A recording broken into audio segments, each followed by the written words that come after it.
This morning, a popular Oregon track coach admits she made a mistake going to the high school prom with a member of the team. Melissa Bowerman says nothing inappropriate happened, only a little dancing and a little ping pong. Then, as Michelle Miller reports, she was dismissed just before the team could celebrate its successful season.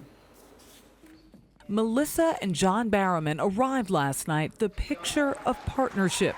Two coaches who had had their high school track team to win this year's Oregon State Championship. But the 41-year-old woman may never coach this team again because she accepted a prom invitation from a boy on the team.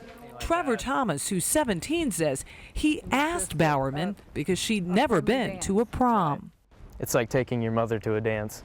But the coach had an ulterior motive. This particular student was one that was on my list to talk to about some issues at school. So you saw it as a counseling opportunity? Yeah, and I said, let's make a deal. That'll be fun. Let's talk to your parents, and I'll go home and talk to my husband about it. She was trying to help one of our student athletes be a better student. There was never any question in your mind that he wasn't going to be in safe hands? None whatsoever. Here in Eastern Oregon, Melissa and John Bowerman are standout citizens. John's father helped found Nike, and Nike's support has helped his son build the athletic programs at two local high schools.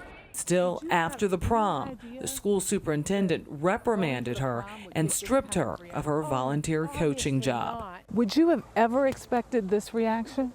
No, obviously not.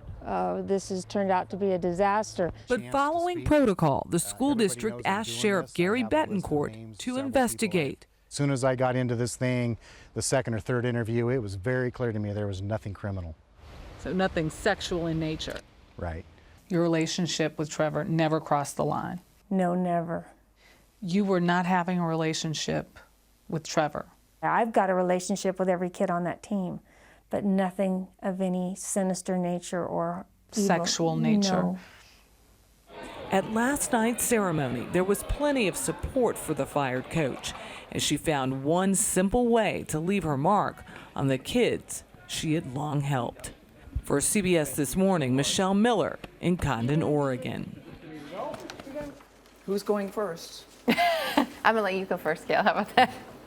I don't think she should have been dismissed. I don't think she should have been dismissed. At first I thought a little weird, why would a student want to go with his teacher? But then you see he was trying to do her a favor because she had never been. You see that she wanted to talk to him, whatever the issues were. The parents were okay. I don't understand it. You're the attorney at the table, Mr. Rose. He is the attorney. I would really like to hear from the attorney at the table. I don't think there's a legal issue here, is there?